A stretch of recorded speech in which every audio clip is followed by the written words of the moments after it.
Hello बच्चों, कैसे हैं आप सब। उम्मीद करता हूं सब कुछ अच्छे होंगे आप लोग। मैं अभिजीत पांडे फिर से एक बार आपका जीत क्लासेस में स्वागत करता हूं। अब देखो बच्चों, लास्ट टाइम भी हमने ट्रिग्नोमेट्री से रिलेटेड टॉपिक किया था, बट ट्रिग्नोमेट्री आइडेंटिटी और ट्रिग्नोमेट्रिक कुछ हमने रेशियो हमने पढ़े थे और एल्जेब्रिक आइडेंटिटी के बारे में डिस्कस किया था। पर आज मैं आपके सामने ट्रिग्नोमेट्रिक एंगल लेके आया हूं। तो ट्रिग्नोमेट्रिक एंगल को हम कैसे याद करेंगे, उसका एक तरीका होता है। जैसे यहाँ पे हमको साइन 0 डिग्री, साइन देखो, हम यदि साइन याद कर लिए, साइन एंगल का हमने रेशियो याद कर लिया, तो आप cos, tan, cosec, cot, second सब कुछ आप कर सकते हैं। चलिए स्टार्ट करते हैं। साइन 0 डिग्री, साइन 0 डिग्री की बच्चों वैल्यू होती है 0। साइन 0 की वैल्यू होती है 0। साइन 30 डिग्री, साइन 30 डिग्री की वैल्यू कितनी होती है बच्चों? साइन 30 डिग्री की वैल्यू होती है 1/2। साइन 30 डिग्री आपका 1/2 होगा। साइन 45 डिग्री, साइन 45 डिग्री होगा आपका 1/√2, 1/√2। साइन 60 डिग्री, साइन 60 डिग्री की वैल्यू होती है बच्चों √3/2, √3/2। वैसे ही साइन 90 डिग्री की वैल्यू कितनी होती है बच्चों? ये होती है 1। ठीक है बच्चों, तो ये याद करना देखो बड़ा सिंपल है, मतलब ये 0 से लेके 1 तक जाएगा। ठीक, तो 0, 1/2, 1/√2, √3/2 और 1। ठीक बच्चों, अब हम क्या करेंगे? देखो, हमको कॉस के रेशियो को याद करने की जरूरत नहीं है। हम क्या करेंगे, इसको उठा के यहां पे रख देंगे। मतलब ये जितनी भी आपके पास वैल्यू है उसको उठा के आप रिवर्स कर दो। रिवर्स करने का मतलब, जैसे यहाँ पे 90 डिग्री का यहाँ पे क्या है, साइन 90 डिग्री 1 है, तो इस 1 को उठा के मैं यहाँ पे रख दूंगा।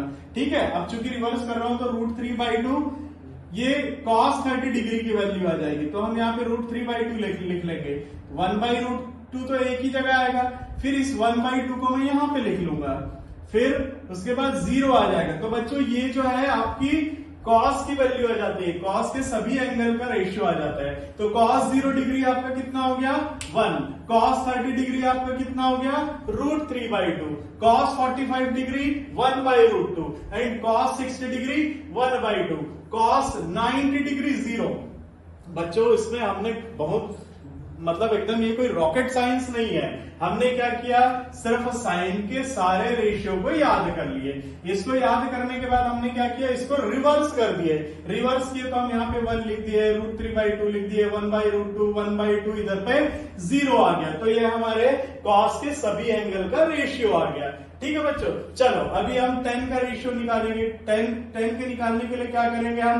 देखो, हमको पता है कि tan थीटा क्या होता है। tan थीटा मेरा क्या होता है बच्चों? Sine theta by cos theta होता है। ठीक है, अब जैसे मेरे को tan 0 डिग्री निकालना है, तो tan 0 डिग्री निकाल लेते हैं। चलो, sine 0 degree divided by cos 0 degree. तो यहाँ पे साइन 0 डिग्री तो मेरे को पता है कितना है, 0 है, तो मैं यहाँ पे क्या लिख लूंगा बच्चों? 0 लिख लूंगा। cos 0 डिग्री कितना है बच्चों? cos 0 डिग्री मेरा 1 है, तो मैं यहाँ पे ले लूंगा 0/1। और हमको पता है बच्चों 0/1 क्या होता है? 0/1 की वैल्यू होती है मेरी 0, तो मैं यहाँ पे tan 0 की वैल्यू क्या लिखूंगा? 0 लिखूंगा। ठीक है बच्चों, चलो अभी हम tan 30 डिग्री निकालते हैं। तो tan 30 डिग्री निकालने के लिए मैं क्या करूंगा? सेम वही चीज करूंगा, मैं यहाँ पे लिखूंगा tan 30 degree. tan 30 degree equal to कितना हो जाएगा? Sine 30 degree divided by cos 30 degree. ठीक है बच्चों, अब साइन 30 डिग्री मेरे को पता है, साइन 30 डिग्री कितना होता है? 1/2 होता है, यहाँ पे लिख लो 1/2। cos 30 डिग्री मेरा कितना होता है बच्चों? √3/2 होता है, तो यहाँ पे मैं ले लेता हूँ √3/2। 2 ऊपर चले जाएगा, 2 इधर डिनोमिनेटर साइड आ जाएगा। तो फिर मैं इसको क्या लिख सकता हूं? यहाँ पे मैं लिख सकता हूं 1 × 2 डिवाइडेड बाई √3 × 2। तो 2 विल बी कैंसिल आउट, मेरे पास क्या बचेगा? 1/√3। तो इसका मतलब tan 30 डिग्री का रेशियो मेरा क्या आ गया? 1/√3, 1/√3 आ गया। ठीक है बच्चों, 1/√3 आ गया। ठीक, अभी मेरे को बाकी के लिए भी सब यही सेम चीज करना है, तो मैं क्या करूंगा? यहाँ पे मैं tan 45 डिग्री ले लूंगा, तो tan 45 डिग्री ले लूंगा, तो यहाँ पे लिखूंगा tan 45 degree equal to sine 45 degree divided by cos 45 degree. देखो बच्चों, हम लोगों को साइन 45 डिग्री और कॉस 45 डिग्री की का रेशियो पता है। साइन 45 डिग्री का रेशियो कितना होता है 1/√2। कॉस 45 डिग्री का रेशियो क्या होता है 1/√2। तो ये तो दोनों कैंसिल आउट हो जाएगा और हमारे पास क्या बचेगा 1। तो मैं कह सकता हूं tan 45 डिग्री की का रेशियो क्या हो जाएगा 1 हो जाएगा। ठीक है बच्चों। तो अब tan 60 डिग्री जब आप निकालोगे तो सेम हमको करना है। तो जब आप इसको सेम प्रोसेस में करोगे तो यहाँ पे मेरे पास क्या आ जाएगा √3 आ जाएगा। ठीक है बच्चों। चलो मैं एक बार करके भी बता देता हूं कि ये √3 कैसे आया। ठीक, तो मैं यहाँ पे ले लेता हूं tan 60 degree. tan 60 degree equal to क्या हो जाएगा sin 60 degree divided by cos 60 degree. और sin 60 डिग्री मेरा कितना होता है sin 60 डिग्री तो मैं याद करके रखा हूं। तो मैं यहाँ पे क्या लिख दूंगा √3/2 लिख दूंगा। cos 60 डिग्री भी मुझे पता है, ये क्या होगा मेरा 1/2 हो जाएगा। और ये 2 जो है वो न्यूमरेटर में चले जाएगा 2 डिनोमिनेटर में। तो यहाँ क्या हो जाएगा मेरा √3 इंटू 2 डिवाइडेड बाई 1 इंटू 2 होगा। 2 विल बी कैंसिल आउट। तो यहाँ क्या हो जाएगा अब मेरा फाइनली √3 आ जाएगा। तो मैं यहाँ पे क्या लिख लिया √3।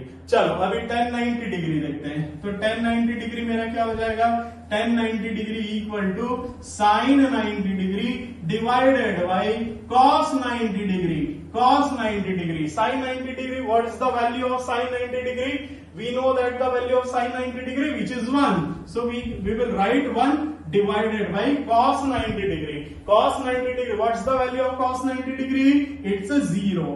So it's a 1/0. और 1/0 का वैल्यू क्या होता है 1/0 का वैल्यू कुछ भी नहीं होता है। 0 का वैल्यू कुछ भी नहीं होता है। तो मैं यहाँ पे क्या लिखूंगा it's not defined. Rational number पढ़े हो ना बच्चों, बचपन में हम पढ़ते थे जहां पे डिनोमिनेटर 0 होता था उसको हम क्या कंसिडर करते थे, उसको हम कुछ भी कंसिडर नहीं करते थे, हम उसको सिर्फ ये लिखते थे नॉट डिफाइंड। ठीक है। चलो अब ये tan 90 डिग्री की भी वैल्यू आ गई हमारे पास। वैल्यू नहीं, हम यहाँ पे लिख देंगे नॉट डिफाइंड। ठीक, चलो अब ये तो बड़ा सिंपल है, हमको सबको पता है कि कॉसेकेंट क्या होता है। कॉसेकेंट क्या होता है भैया? कॉसेकेंट जो होता है वो होता है हमारा साइन का रेसिप्रोकल। क्या होता है साइन का रेसिप्रोकल। तो मैं यहाँ पे क्या लिखूंगा cosecant 0 degree equal to 1/sin 0 degree. 1/sin 0 degree मेरा कितना है बच्चों? ये तो 0 है मेरा। तो मैं क्या लिखूंगा 1/0 और 1/0 मेरा क्या हो जाएगा बच्चों नॉट डिफाइंड हो जाएगा। तो मैं यहाँ पे क्या लिखूंगा नॉट डिफाइंड। चलो हम यहीं पे इसको सॉल्व करते हैं सारे वैल्यू को। ठीक है। चलो अभी मैंने आपको क्या बताया कॉसेकेंट जो होता है साइन का रेसिप्रोकल होता है। ठीक, तो चलो अब ये कॉसेकेंट 30 डिग्री के मैं क्या लिखूंगा यहाँ पे साइन का रेसिप्रोकल हो जाएगा। यहाँ पे 1/2 है, 1/2 का रेसिप्रोकल करोगे क्या हो जाएगा 2। ठीक है। चलो अभी कॉसेकेंट 45 क्या हो जाएगा रेसिप्रोकल करो कितना आया √2। यहाँ पे क्या हो जाएगा अब √3/2 का 60 डिग्री के लिए यहाँ पे हो जाएगा आपका 2/√3। कितना सिंपल है ये, कितना सिंपल है। अब ये 90 डिग्री को देखेंगे, अब ये भी हो जाएगा 1 का रेसिप्रोकल करोगे क्या होगा 1 ही होगा। तो हम यहाँ पे क्या लिखेंगे 1 लिखेंगे। Very good. चलो कॉट देखते हैं आप। ठीक, कॉट मेरे को पता है कॉट क्या होता है tan का रेसिप्रोकल होता है ना बच्चों। ये देखो कॉट जो है मेरा ये होता है 1/tan होता है। ठीक है बच्चों। चलो अभी मैं tan के रेशियो को रेसिप्रोकेट करता हूं। यहाँ पे tan 0 मेरा कितना दिया हुआ है बच्चों 0 दिया हुआ है। अब 0 का रेसिप्रोकल करूंगा तो क्या आएगा बच्चों 1/0, जो कि मैं आपको बता चुका हूं 1/0 मेरा क्या होता है नॉट डिफाइंड होता है। तो मैं यहाँ पे लिखूंगा नॉट डिफाइंड। ठीक है। चलो अभी ये tan 30 डिग्री कितना है बच्चों 1/√3 है। रेसिप्रोकेट करोगे तो कितना आ जाएगा √3। Very good. tan 45 डिग्री 1 का रेसिप्रोकल 1 होता है। तो मैं यहाँ पे क्या लिखूंगा 1 लिखूंगा। ठीक है बच्चों। चलो अब ये क्या है tan 60 डिग्री मेरा कितना है √3 है। √3 का रेसिप्रोकल क्या हो जाएगा 1/√3 हो गया। हाँ अब यहाँ पे गाड़ी फंस गई अब आप लोग की। tan क्या हो रहा है 90 डिग्री एनडी मतलब नॉट डिफाइंड हो रहा है। ठीक है, चलो अभी हम क्या लिख सकते हैं, देखो एक एक एक मैं आपको कॉन्सेप्ट बताता हूं। जैसे ये आपका नॉट डिफाइंड है, यहां नहीं लिखते, चलो ऊपर में लिखता हूं। जैसे आपका नॉट डिफाइंड है, ठीक है, नॉट डिफाइंड कब होता है, जब 1/0 होता है। करेक्ट है क्या, करेक्ट है क्या, ठीक। अब मैं क्या करूंगा, अब यहाँ पे एनडी है तो नॉट डिफाइंड है, तो मैं इसको रेसिप्रोकल करूंगा। रेसिप्रोकल करूंगा मतलब मैं नॉट डिफाइंड को इधर लिख लूंगा और 0 को इधर लिख लूंगा। तो 0 इक्वल टू क्या हो जाएगा बच्चों, 1/ND, 1/ND। इसका मतलब मैं जब एनडी को रेसिप्रोकल करूंगा तो मेरे पास क्या आना चाहिए, 0 आना चाहिए। ठीक है, ठीक है कि नहीं बच्चों, तो मैं यहां पे लिखूंगा 0। ठीक, चलो अब सेकंड देखते हैं। सेकंड क्या होता है, कॉस का रेसिप्रोकल। कॉस यहाँ पे क्या है, 1 है, तो 1 का रेसिप्रोकल 1। ठीक, यहाँ पे √3/2 है, तो मैं यहाँ पे क्या लिखूंगा, 2/√3। ठीक, अब यहाँ पे cos 45 डिग्री कितना है, 1/√2 है। 1/√2 को मैं क्या लिखूंगा, √2 लिखूंगा बच्चों। अब देखो ये क्या है, cos 60 डिग्री 1/2, 1/2 का रेसिप्रोकल 2 होगा। ठीक है कि नहीं, चलो अभी अब देखते हैं cos 90 डिग्री कितना है बच्चों, 0 डिग्री है। हाँ, तो 0 डिग्री का रेसिप्रोकल क्या हो जाएगा, 1/0, और 1/0 मेरा क्या होता है, नॉट डिफाइंड। ठीक है, तो ये था आपका सबसे इजी मेथड जिससे आप सारे एंगल के रेशियो आप आसानी से याद कर सकते हैं। ठीक है, चलो अभी हम नेक्स्ट वीडियो में एंगल से रिलेटेड कुछ प्रॉब्लम करेंगे। ठीक, और इसमें यदि कोई भी दिक्कत होता है, कोई भी डाउट होता है, यू कैन आस्क मी। और मेरा व्हाट्सएप नंबर भी इसमें दिया हुआ है, व्हाट्सएप नंबर पे आप मुझे मैसेज सेंड कीजिए, मैं उसका आपको रिप्लाई करूंगा। थैंक यू बच्चों, have a nice day, bye bye, take care.